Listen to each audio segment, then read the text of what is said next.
Hi guys, welcome back to my channel দিয়া official. Guys, আজকের আমি রান্না করছি চিকেনে বাঙালিয়ানা ঝোল। তার জন্য আমি নিয়েছি আজকে দেখো, চিকেন আছে, পেঁয়াজ আছে, টমেটো আছে, আদা রসুন পেস্ট আছে, আর আলু ডুমো ডুমো করে কেটে আলুটা আমি এখন ছাকা তেলে ভেজে নিচ্ছি। দেখো তোমরা, আমার ফ্রেন্ড এসছে আজকে আমার বাড়িতে, আমি চিকেন রান্না করছি। আমরা খুব এনজয় করে আজকে চিকেন বাঙালিয়ানা ঝোল খাবো গরম গরম ভাতের সাথে। দেখতে থাকো আমরা কি কি করি, কি কি এনজয় করি, সব কিছু তোমাদের সাথে আজকে আমি শেয়ার করব। দেখতে থাকো তাহলে। টাটা।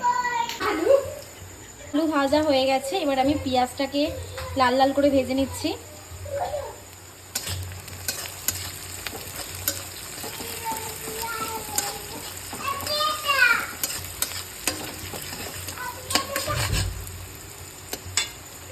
এবার টমেটোগুলো দিয়ে দিচ্ছি পেঁয়াজের মধ্যে।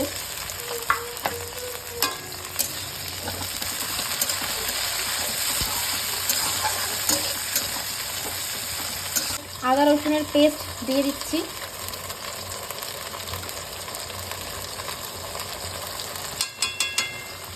জিনিসটাকে আমরা ভালো করে নেড়ে নেব। আমরা মশলা দেব, ফার্স্ট দেবো আমরা হচ্ছে হলুদ গুঁড়ো, তারপর দেব হচ্ছে আমরা লঙ্কা গুঁড়ো, পরিমাণ মতন দেব। তা তোমরা যেরকম ঝাল খাও সেই অনুযায়ী তোমরা দেবে। এবং ভালো করে আমরা মশলাটাকে কষাবো, টমেটো পেঁয়াজের মধ্যে দিয়ে মশলাটাকে আমরা ভালো করে কষাবো, ভালো করে নেড়ে নেব, আস্তে করে দেব। তারপর আস্তে আস্তে আমরা চিকেনটাকে মশলার মধ্যে দিয়ে দেবো।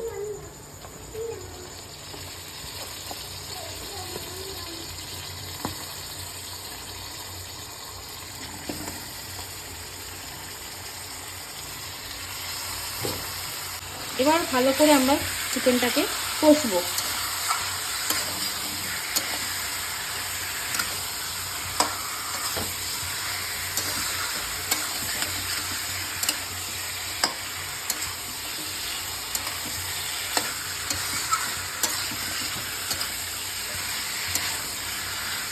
এবার আস্তে করে আস্তে ফ্লেমে দিয়ে রাখবো, যতক্ষণ না এর মধ্যে তেল বেরাবে আমরা তখন জিনিসটাকে চিকেনটাকে কষিয়েই যাব।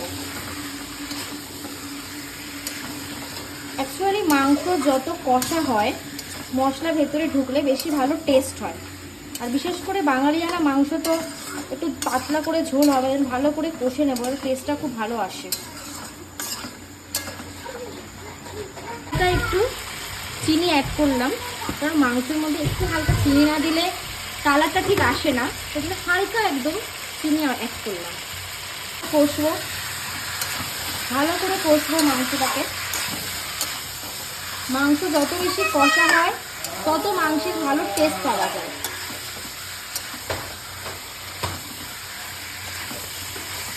দেখো আমার ছেলে চলে এসেছে, আমি রান্না করতে করতে আমার কাছে। এখন ওকে কোলে নিয়ে আমাকে রান্না করতে হবে, ওর আবদার, আমার কোল থেকে নামতে চাইছে না। ওর নাম ইয়াশ। হাই করে দাও ইয়াশ। হাই। হ্যাঁ বন্ধুরা, দেখো চিকেনের তেল অলরেডি বেরোনো শুরু হয়ে গেছে। গরম ভাতের সাথে চিকেনের এই পাতলা ঝোল কোনো কথা হবে না।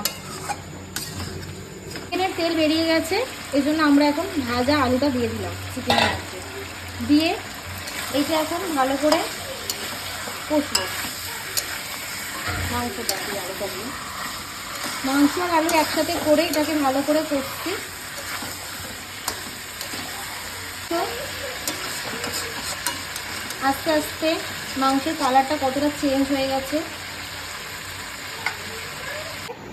আরেকজন ফ্রেন্ড চলে এসছে, দেখে নাও।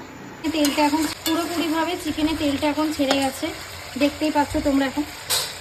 এবার আমরা মাংসের মধ্যে জল ঢেলে দিলাম। তোমরা তোমাদের পরিমাণ মতন জল দেবে মাংসের মধ্যে। আমরা একটু ঝোল খাবো তাই জন্য একটু জলের পরিমাণটা বেশি দিলাম, যেহেতু এটা প্রথমেই বলা হয়েছিল বাঙালিয়ানা সাদা মাটা চিকেনের ঝোল। এটা আমরা ঢাকা দিয়ে দেবো। ঢাকা দিয়ে গ্যাসের আঁচটা একটু কমিয়ে দিলাম, 10 মিনিট এটা ফুটতে দিলাম। আমরা এখন আড্ডা মারতে বসে গেছি, সাথে কোল্ড ড্রিঙ্কস পার্টি। চলো দেখতে থাকো তাহলে। গাইস অ্যাট লাস্ট আমার মাংসের ঝোল কমপ্লিট হয়ে গেছে। গাইস রেডি চিকেনের পাতলা ঝোল।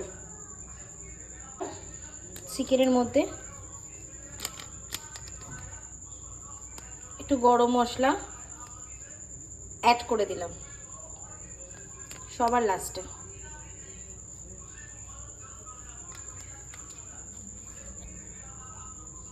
হাই গাইস, আমরা এখন খেতে বসে গেছি।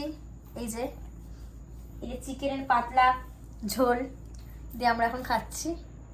আমি জানি না যে আমার নাকটা এত সুন্দর দেখতে। আহা, খুব সুন্দর কথা। অবশেষে আমাদের খাওয়া দাওয়া শেষ হয়ে গেল আজ এই অবধি। দেখা হচ্ছে পরবর্তী ব্লগে। টাটা, গুড নাইট সবাইকে।